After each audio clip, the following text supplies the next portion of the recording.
Welcome to Fast Effect Double Speed Magic the Gathering from ELD's Time Vault Games in Bellingham, Mass.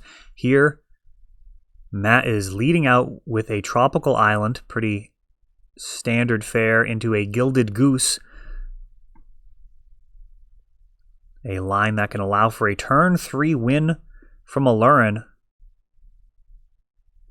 That mana acceleration, very welcome. Of course, the synergy with Oko makes Gilded Goose the mana dork of choice for Aluren. The deck can really play two different roles. It can, of course, combo out with an Aluren, or it can play the control role using Oko and Euro, along with Gilded Goose, counter spells to just kind of stabilize versus the aggro strategies. So, and they're resilient threats. I mean, Oko, if you don't handle him, is very, very difficult to clear once he starts getting some loyalty. And it's going to be an Aluren on turn 3. A Once Upon a Time being played. Gotta hope to find not an Elvish Reclaimer, but a Reclamation Sage, a Brainstorm, and a Once Upon a Time digs 8 deep. And no further brainstorming, and this looks like it's going to be a disaster. Matt has it. He's up to 4 Recruiter of the Guards and 4 Allurens, and this build very well equipped to take out an unprepared opponent here, as game 1 really need to find that Reclamation Sage to blow up the Aluren to have any type of chance. And even then, you have to hope that they don't have any type of other responses. So you can respond to their first Recruiter of the Guard. If you do it wrong and you just throw out your Rec Sage before they play the Recruiter of the Guard, I mean, you are in a world of hurt, as they can just respond and kill you. Ulamog costs more than 3, so not going to interact with Aluren. And Matt and I actually discussing briefly the merits of drawing the rest of the deck in case there is some type of response, to be able to have all of the Force of Wills and blue cards to go along with it. So that is something that Aluren can do, is actually just assemble the whole card draw engine, draw through the entire deck. Now, to be fair, you do have to hit a Euro at some point, because the Recruiter of the Guard can't find Euro. So you're going to use Cavern Harpy along with Baron to bounce the Elvish Reclaimer to get the creatures that you need, thin your deck out, and then you can start using the Cavern Harpy along with Icefang Codal to pay a life to draw a card.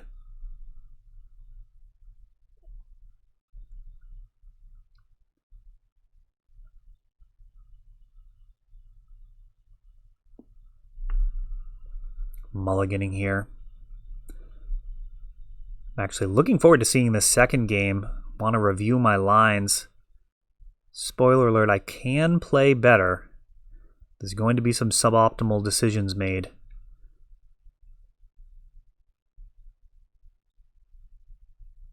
That is one of the... I'll tell you, every time I play off camera, I feel like I really wished it was recorded. Especially if I don't play well. A Force of Will pitching Oko to stop this Elvish Reclaimer. And I'm actually considering whether or not I want to stay blue-green or go mono-green with this deck. If I do go mono-green, I think I end up running... Okay, we got a couple of Brainstorms and a Euro, along with a Primetime. One of the Brainstorms goes away. Just one land. This is a very sketchy start. This Brainstorm actually crucial to find additional lands.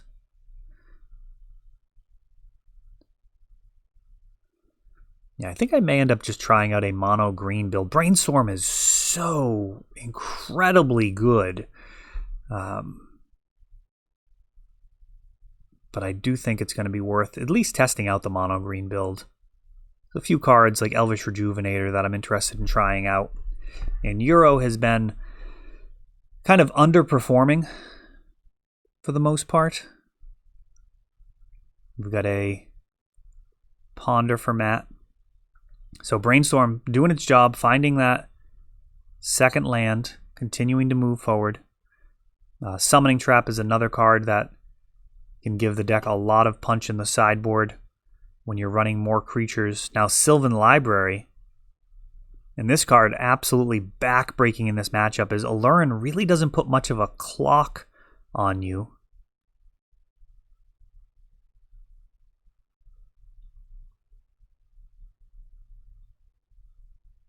Sylvan Library, quite possible that it's just going to be pay 8 life, pay 8 life.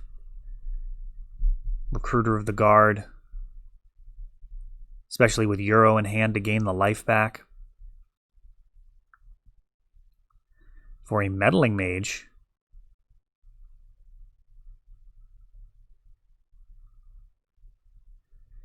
Sylvan Library, paying 8 there.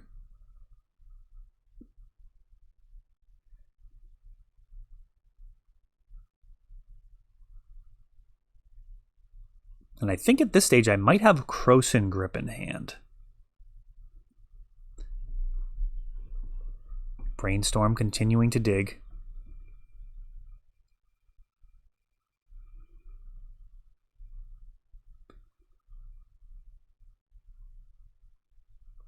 And yeah, that really signifies Krosan Grip. Even without seeing my hand, I think Matt has to assume that I have it. He plays Meddling Mage and swings for 1. Now, I believe he named Prime Time with the Meddling Mage. And at this point, facing down 3 damage a turn, it's like a 4-turn clock. As a control player, you really need to realize that life is a resource. And I think what we're going to see here is kind of overvaluing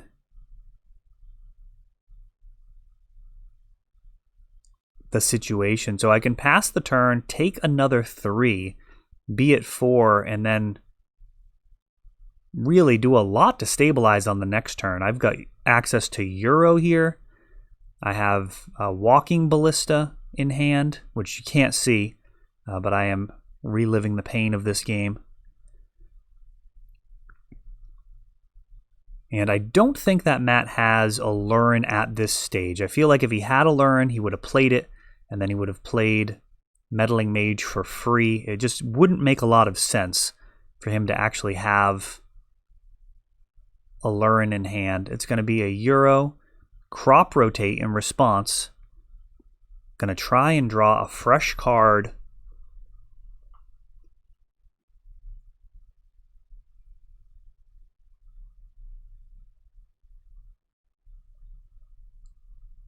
Off of Euro, maybe make an extra land drop. And sadly, Euro whiffs on the land. But with an untap step, it'll pretty much be game over. 3 damage comes in. And now a Brainstorm.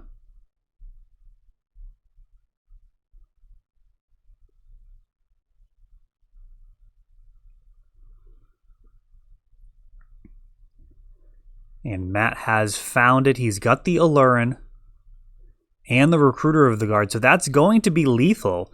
And that is a pretty brutal way to die. Going to be left stranded with Krosan Grip and a Walking Ballista in hand. So that is a pretty significant punt. Walking Ballista is able to stick around. We'll actually see the hand. It's phenomenal.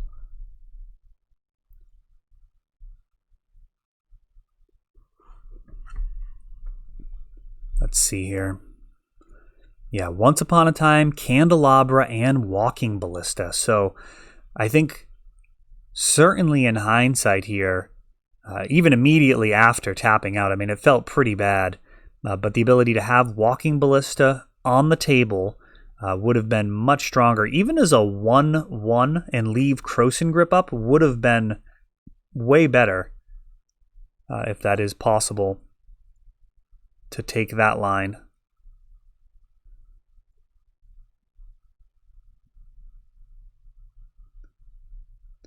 Yeah, the other element of Aluren is being able to swarm around what you're doing.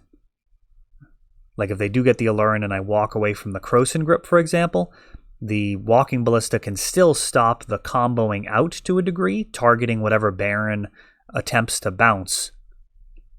And that would slow things down. You can still get swarmed, but yeah, that was definitely a game where decisions mattered, and that is what you want out of Magic. That's what I want out of Magic. I don't look at it like, oh, like player 1 or player 2 should be winning based off of matchups. I want it to be coming down to decisions, and for that game, decisions were made and prices were paid. That is all for this one, but don't worry, there is a lot more. You can check out our older videos, and we're always putting out new videos from ELD's Time Vault Games in Bellingham, Massachusetts. If you want to help the channel, of course, you can like, subscribe, share, tap that notification bell so you can know the next time our new videos come out. Thanks for watching.